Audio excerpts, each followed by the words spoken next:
Guys, kalian percaya nggak kalau sakit itu datang dari manusia itu sendiri? Ini dia.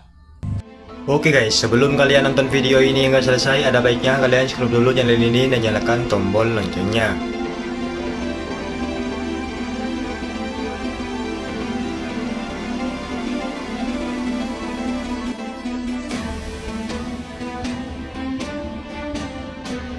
Eksperimen dari Ibnu Sina ini akan membuktikan kepada kamu bahwa banyak manusia yang tidak bertumbuh, tidak berkembang, dan sakit-sakitan karena pikiran mereka sendiri. Rasa cemas yang berlebihan dan stres yang tidak perlu justru jadi penyebab utama banyak orang yang gampang sakit. Dahulu, Avicenna atau Ibnu Sina itu pernah melakukan eksperimen di abad ke-10 Masehi. Jadi dia tuh ngambil 2 ekor anak domba yang baru lahir dan belum pernah melihat dunia luar sama sekali. Mereka dipisahkan dari induknya dan ditempatkan masing-masing di 2 ruang tertutup yang identik. Pertama, selain anak domba, ia juga menaruh seekor serigala yang hidup tapi dipisahkan sekat kaca, sehingga domba itu tidak bisa menyerang secara fisik, tapi bisa dilihat dan didengar, bahkan dicium bau serigala itu. Nah, sedangkan di ruangan yang kedua hanya ada anak domba tanpa gangguan apapun. Yang terjadi setelah beberapa waktu, Ibnu Sina mengamati perbedaan perilaku antar kedua domba ini. Domba yang tinggal satu ruangan dengan serigala menunjukkan perilaku yang gelisah, takut, tidak senang, dan bahkan makannya pun terganggu. Sementara domba di ruangan yang tenang itu terlihat santai, sehat, dan aktif. Dari sini kita bisa menyimpulkan bahwa pemikiran yang positif dan pemikiran yang negatif itu berpengaruh banget pada kesehatan. Tidak ada yang dapat merugikan manusia lebih dari kecemasan dan stres yang mereka ciptakan sendiri.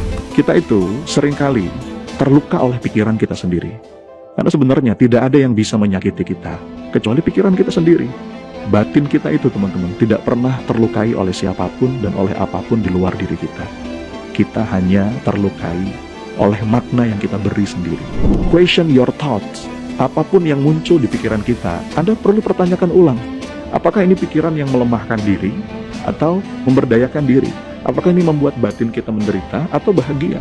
Jadi, mengelola pikiran dan perasaan itu penting untuk dipelajari. Karena itu, mempengaruhi bagaimana kita mengelola perilaku kita. Saya mau nanya, pernah nggak sih kita merasa lelah satu waktu, tapi tanpa alasan yang jelas? Atau sebaliknya, pernah nggak kita merasa semangat, penuh energi, itu hanya dengan memikirkan sesuatu yang menyenangkan? Pernah kan? Saat kita menguasai pikiran, berarti kita menguasai energi yang ada dalam diri. Dan pada akhirnya akan berdampak pada perubahan hidup kita menjadi lebih baik. Kita perlu sadar betapa pentingnya inner game ini. Karena pikiran kita membentuk cara kita melihat dunia. Banyak orang yang butuh ditemani. Perlu sebanyak mungkin life coach yang melatih masyarakat, melatih umat untuk menyadari inner game-nya. Sebagai orang tua, kita perlu menjadi life coach bagi anak-anak kita. Sebagai seorang guru, kita perlu menjadi life coach bagi peserta didik kita.